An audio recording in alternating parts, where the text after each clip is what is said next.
ہندوستان اور خراسان یعنی موجودہ افغانستان کا ذکر۔ ابن ماجہ کی روایت ہے عن عبداللہ ابن الحارث رضی اللہ تعالی عنہ قال رسول اللہ صلی اللہ علیہ وسلم یخرج ناس من المشرق یؤتئون للمہدی یعنی سلطانہ، یعنی سلطانہ، دونوں طرح سے پڑھ سکتے ہیں۔ حضرت عبداللہ ابن حارث فرماتے ہیں رضی اللہ تعالی عنہ کہ حضور نے ارشاد فرمایا مشرق کی طرف سے وہ فوجیں نکلیں گی، لوگ آئیں گے جو عرب میں مہدی کی حکومت قائم کریں گے۔ یہ مہدی کون ہوں گے اس کا ذکر میں ذرا بعد میں کروں گا، لیکن نوٹ کر لیجئے کہ مہدی سے پہلے لازماً کسی مشرقی علاقے کے اندر وہ نظام قائم ہو چکے گا، تب وہاں سے فوجیں آئیں گی۔ یہ مشرق کون سا ہے؟ عرب کے مشرق میں آپ چلیے، ایران بھی آ جائے گا، افغانستان بھی ہے، پاکستان بھی ہے، اور اگر اسے اور توسیع دیں تو ہندوستان بھی ہے۔ یہ ہے عرب کا مشرق۔ اس سے فوجیں جائیں، اس کا کیا مطلب ہے کہ اس میں سے کسی جگہ پر نظام خلافت پہلے قائم ہو جائے گا تاکہ وہاں سے فوجیں جائیں گی جو جزیرہ نما عرب میں حضرت مہدی کی حکومت کو قائم کریں گی۔ اب دوسری حدیث سنیے، یہ سنن ابن ماجہ کی حدیث تھی جو میں نے آپ کو سنائی، آپ نے پڑھی۔ دوسری عن ابی ہریرہ رضی اللہ تعالی عنہ، یہ ترمذی شریف کی روایت ہے، قال قال رسول اللہ صلی اللہ علیہ وسلم یخرج من خراسان رایات سود لا يردها شیء حتی تنصب بایلیا۔ خراسان کے علاقے سے سیاہ جھنڈے لے کر فوجیں آئیں گی، ان کا رخ کوئی موڑ نہیں سکے گا، ان کو پیچھے پھیر نہیں سکیں گے کوئی بھی، یہاں تک کہ وہ یروشلم میں جا کر جھنڈے نصب کر دیں۔ ایلیا حضور کے زمانے میں یروشلم کو کہتے ہیں۔ یہ یروشلم تھا جب حضرت سلیمان کی حکومت تھی، اور یہاں پر معبد سلیمانی، ہیکل سلیمانی قائم ہوا، پھر یہ یروشلم بھی رہا ہے تاریخ میں، یہاں تک کہ سن 70 عیسوی میں جب ٹائٹس رومی جنرل نے اس کو گرایا، ختم کیا، سیکنڈ ٹیمپل گرا دیا، اور یہاں سے یہودیوں کو کہا نکل جاؤ، یہاں سے کوئی یہودی باقی نہیں رہا، بالکل تہو بالا برباد کر دیا۔ اس کے کوئی 150 سال بعد ہیڈریان، رومن ایمپرر ہیڈریان، اس نے پھر دوبارہ آباد کیا اس شہر۔ 150 سال تک یہ بالکل بنجر اور بالکل غیر آباد پڑا۔ اب ہیڈریان نے جب آباد کیا تو اس کا نام ایلیا رکھا، اب یروشلم نام نہیں۔ تو حضور کے زمانے میں پھر اس کا نام ایلیا، اور اب اس سے کیا معلوم ہو رہا ہے کہ یہ یروشلم مسلمانوں کے قبضے سے اس وقت نکلا ہوا ہوگا۔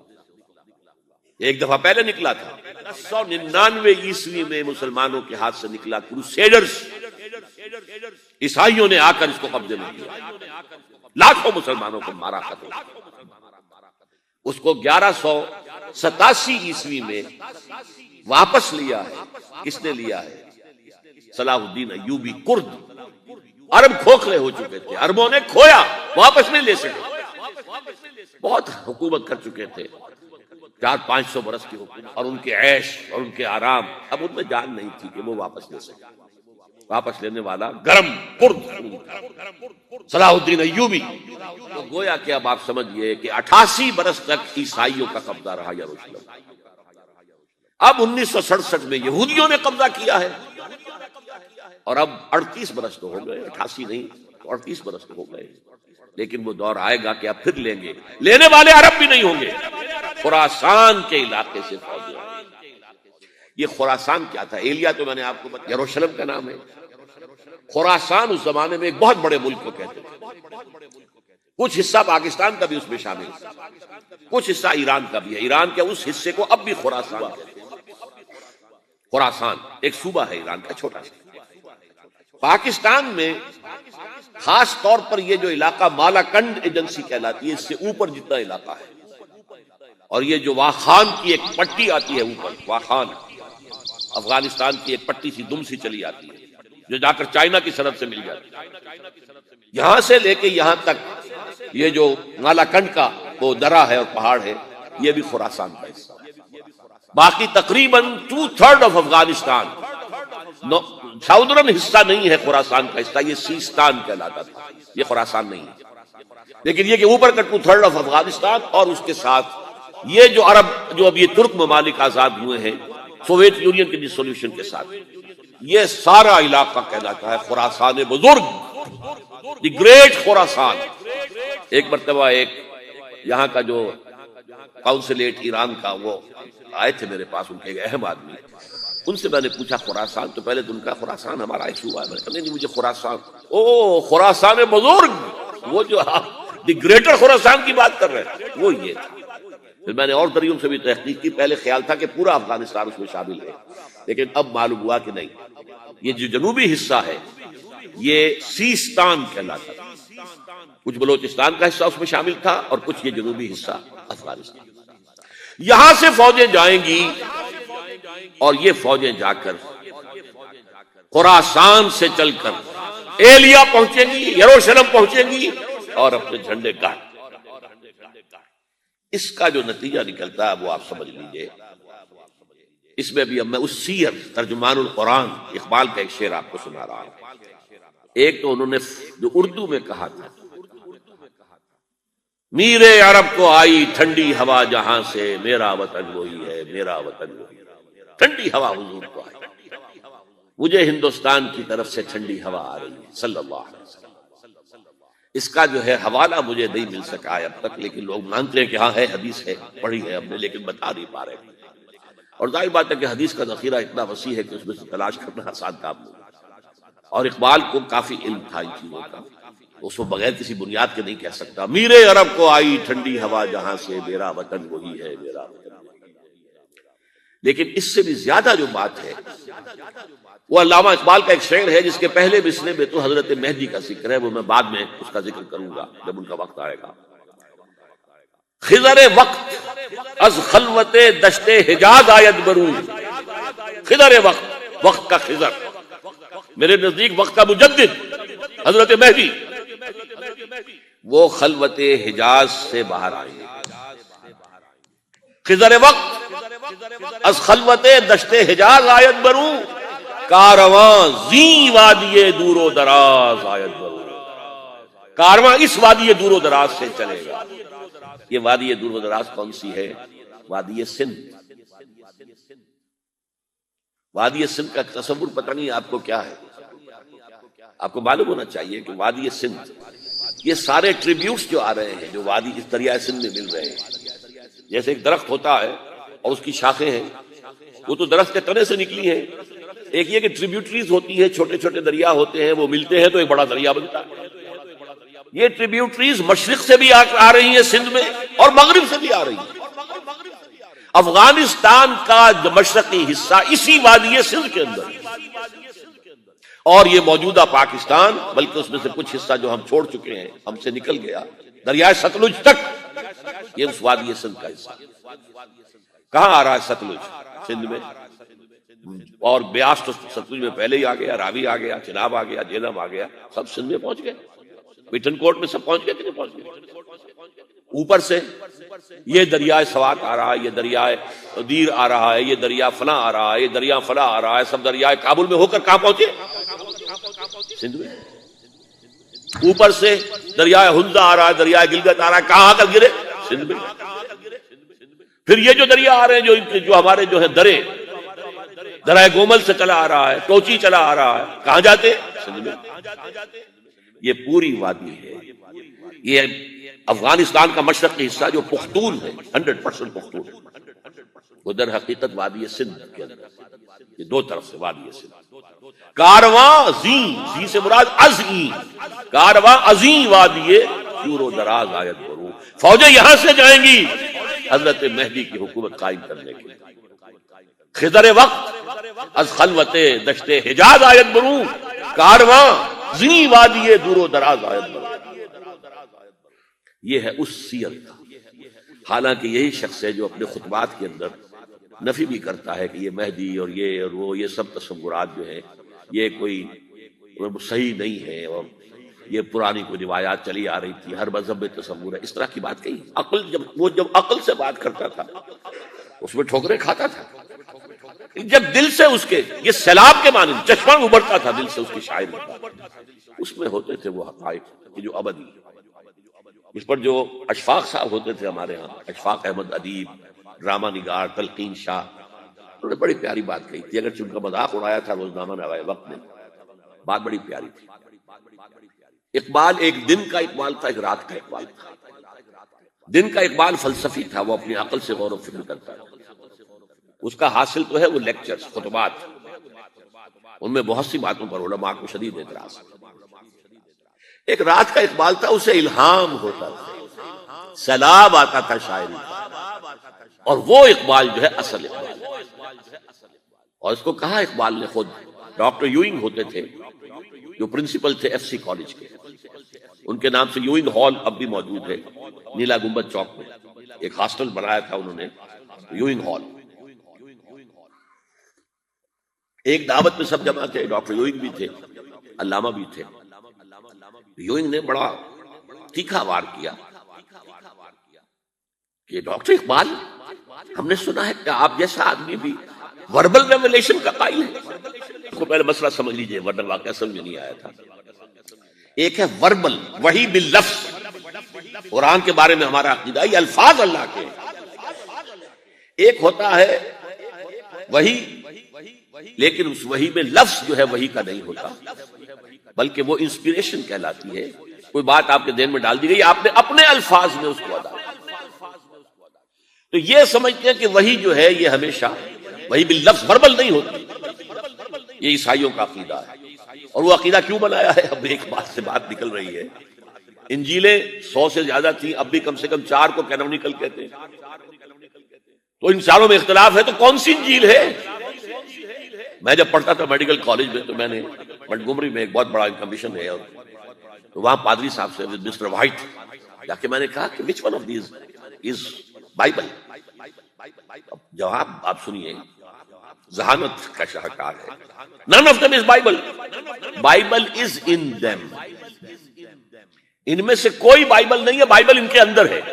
یعنی جو مفہوم عیسیٰ کو وہ خدا سمجھتے ہیں اور ان کو اپوسلز کہتے ہیں، یہ نبی تھے، حضرت عیسیٰ کے رسول تھے، یہ متی ہوں یا جان ہوں جو بھی ہے، اپوسلز ہیں۔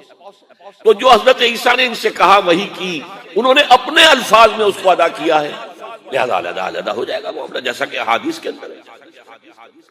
تو اقبال سے کہا کہ اقبال، ڈاکٹر اقبال، میں نے سنا کہ آپ بھی وربل ریولیشن کے قائل ہیں۔ کہنے بالکل، اور مجھے تو ذاتی تجربہ ہے، مجھ پر جو شعر اترتا ہے وہ الفاظ میں ڈھلا ہوا ہوتا ہے، میں تبدیلی کرنا چاہوں تو نہیں کر سکتا۔ چپ ہو گیا یوئنگ، اب آگے کیا بولے گا یوئنگ؟ تو بہرحال اقبال کا یہ شعر جو ہے رات کے اقبال کا شعر ہے، یہ اس اقبال کا جس کو الہام ہوتا تھا۔ خضر وقت از خلوت دشت حجاز آیت برو، کارواں زی وادی دور و دراز آیت برو۔ اب میں نے اب تک تو یہ ڈسکس کیا ہے قرآن، حدیث، سنت اور ایک ترجمان القرآن کے حوالے سے۔ اب آئیے عالمی حالات کے حوالے سے۔ عالمی حالات سے بھی معلوم ہوتا ہے کہ ایک عالمی ریاست تقدیر مبرم ہے۔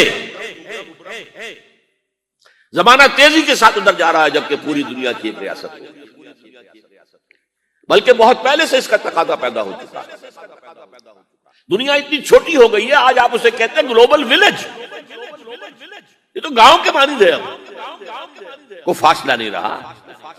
امریکہ میں تاج پوشی ہو رہی ہے بش صاحب کی، ان کا منظر ہم بیٹھے دیکھ رہے ہیں، سارا کا سارا 12,000 میل دور بیٹھے ہوئے دیکھ رہے ہیں۔ دنیا کیا ہے؟ یہ تو ایک گاؤں ہے، ایک شہر ہے، اور ایک عالمی ریاست اگر قائم نہیں ہوتی تو دنیا میں کبھی امن قائم نہیں ہوتا۔ لہذا دنیا میں امن کے لیے ایک عالمی ریاست ضروری ہے، اور اسی کے پہلے قدم کے طور پر وہ لیگ آف نیشنز جو ہے قائم کی گئی ہے۔ کوئی تو ادارہ ایسا ہونا چاہیے جہاں دنیا کے سارے ممالک کے نمائندے بیٹھیں، سوچیں، غور کریں، فیصلے کریں۔ اگرچہ وہ جو بے ایمانیاں دلوں میں تھی، جو بدنیتیں دلوں میں تھی، انہوں نے ناکام کر دیا اس کو، لہذا وہ مر گئی، ختم ہو گئی۔ ہاں، جنم دے گئی اسرائیل کو، اس کے بطن سے اسرائیل نے جنم لیا، اسرائیل نے نہیں، بالفور ڈکلریشن، کہ یہودیوں کو فلسطین میں آباد ہونے کی اجازت۔ اچھا، جب وہ ختم ہو گئی تو تقاضا موجود تھا، کوئی ادارہ ایسا ہونا چاہیے بھائی بیٹھے سب کے سب وہاں فیصلے کریں، ورنہ تو دو برتن کھڑک جائیں گے تو اس کے بعد وہ عالمی جو ہے ایک کنفرنٹیشن ہو سکتی ہے. تب یہ پھر دوبارہ یونائٹڈ نیشنز آرگنائزیشن بنی، اور اب وہ بھی دم توڑ رہی ہے بیچاری، کئی روز سے دم توڑ رہی ہے، اس لیے کہ عراق وار کے ضمن میں ایک پیسہ بھر بھی وقت نہیں دی بش نے یو این او کی حمایت یا مخالفت. کیا رہ گیا اس کو؟ بس ایک کلب ہے، آؤ بیٹھے گفتگو کرو، اللہ اللہ خیر سے. جتنے ریزولوشن یو این او نے پاس کیے جنرل اسمبلی نے اسرائیل کے خلاف، سب کو ویٹو کیا ہے امریکہ نے. فائدہ کیا ہوا بھائی؟ جنرل اسمبلی کا فیصلہ کشمیر کے بارے میں موجود ہے 55 سال سے، اس پر عمل درآمد نہیں ہو سکتا. تو وہ در حقیقت جب عدل انسان کے اندر نہ ہو، اللہ پر ایمان اور یقین نہ ہو، آخرت کے محاسبے کا احساس نہ ہو، تو کوئی بھی آپ ادارہ بنا لیں پھر ہو جائے گا. ایک زمانے میں، وہ بھی میرے زمانے طالب علمی کا ہے، جمعیت طلبہ والے جو ہے کراچی سے نکالا کرتے تھے اسٹوڈنٹس وائس، ایک انگریزی ہفت روزہ، اس میں لکھا تھا یو این او کا مطلب ہے یونائٹڈ نیشنز آرگنائزیشن نہیں، انٹائڈ نیشنز آرگنائزیشن، جو بندھی ہوئی نہیں ہے آپس میں. یہ نیشنز جو ہے ان کا کوئی آپس میں تعلق نہیں ہے، ان کی آرگنائزیشن انٹائڈ، یونائٹڈ کی. اور آج اس کا مظہر سامنے آ چکا ہے، لیکن تقدیر مبرم ہے. The march of history cannot be stopped. چاہے نیو ورلڈ آرڈر آئے، چاہے جسٹ ورلڈ آرڈر آئے گا ورلڈ آرڈر، جس میں کوئی شک نہیں. گلوبلائزیشن ہو رہی ہے، ٹرپس کا معاہدہ ہو رہا ہے، یہ سارا جو ہے کدھر ہم سفر کر رہے ہیں، کدھر جا رہے ہیں؟ Towards a world state. اس عالمی ریاست کے قائم ہونے میں کمپیٹیٹرز کون کون ہیں؟ کون اپنا نظام قائم کرنا چاہتا ہے؟